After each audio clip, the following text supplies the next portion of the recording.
Hey guys, Mark Holmes here, and as always, thank you guys for watching, commenting, and subscribing to the Jobu Sports Report. Without you guys, this literally doesn't work. You know, I'm out here working on this place tomorrow night. We're going to have the guys over. We're going to be eating some chicken wings. We're going to be talking about football, and we're going to be making plans for the season, and we're going to live stream to you guys. And I'll be live streaming at 9 o'clock Eastern right inside. It's a little warm out here right now, but we're going to be hooking you guys up talking about the Cowboys. Now, the thing I love about this is having a TV outside, because if I'm outside working or doing something, I'm keeping up with everything that's going on. And right now on the NFL Network, they're ranking centers. Wow, ranking centers. And what I always tell you is, here's the thing. There's a lot of stuff that's talked about in football. I talk, talking heads talk, everybody talks about football. In reality, it's next to impossible to know for sure, because people get things wrong. Now let's go to NFL Network and let's watch what they have to say about their top 5 centers.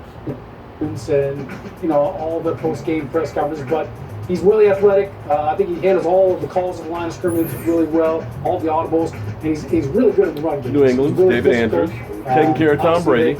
Been more of a passing team, but David Andrews, I think he's getting better too. He's so young. A lot of his best football still ahead. At number 4, I got Rodney Hudson. It's a guy that your brother appreciates really well. A couple years ago, he became the highest paid center in the league.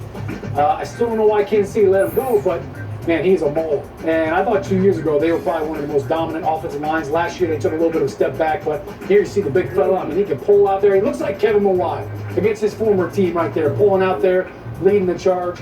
Probably one of the best pass protecting centers in the league. At number 3, I've got Jason Kelsey. Yeah, he's not wearing the Super Bowl parade suit right here, but he is out in space blocking the little guys. Sometimes those little gnats are harder to block than the big fellas, but I think he's the most athletic center in the league right now. Now, anytime you're an undersized guy, you have a hard time with the point of attack players, but he did a good job right there, and I think him getting up to the second level is probably one of his fortes as well.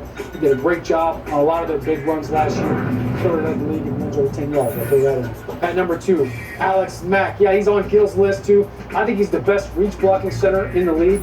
Doesn't matter if it's right, left, zone blocking. He can handle all the big boys up front. Really good finisher. I think he's great at the second level too. He was the difference for Atlanta. All right.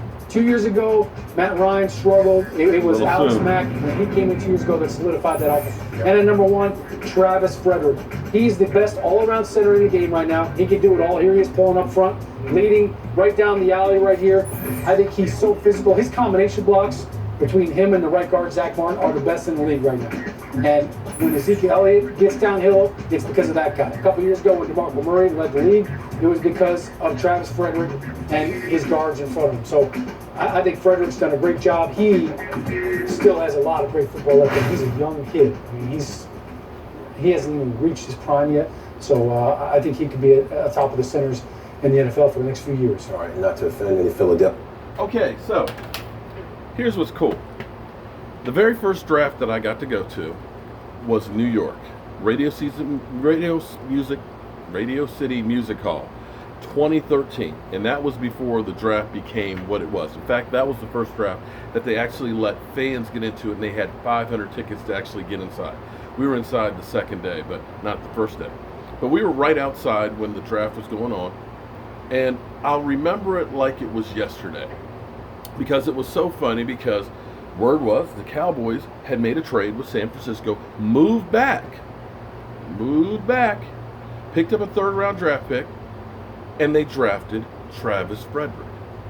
And the Dallas Cowboys and their management staff was the butt of all jokes. I mean, seriously, they were the joke.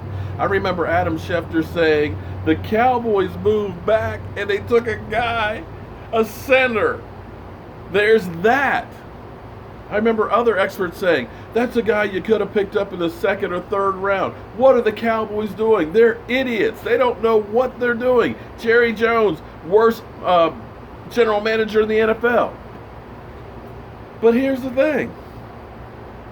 I think he's been a Pro Bowler every year but his first. I may be wrong on that, but I believe every year but his first.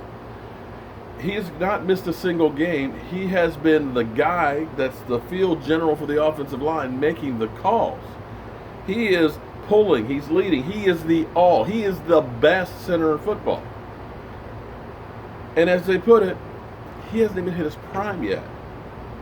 So when you hear the experts tell you all these great players that are going to be in the draft, that are going to be great, or ones that they think won't be, understand they're really making an educated guess, and sometimes it's just a damn guess. Because you got a guy right there who's the best in his position. You also picked up a wide receiver, well, the book's out on Terrence Williams. On top of it, you got to look at that and say, damn, you did pretty good on that one. So, again, when you hear all the experts tell you how bad the Cowboys are going to be this year, or they don't have wide receivers, understand there will be guys that step up that you don't expect that become great players. So, I need to go take me a shower because I've been out here working in the heat and I'm a little, ripe. But I will be back at 9 o'clock Eastern and we'll definitely have a ball. I'm Mark Holmes and this is kind of a little bonus thing that I wanted to share with you. I'll see you soon.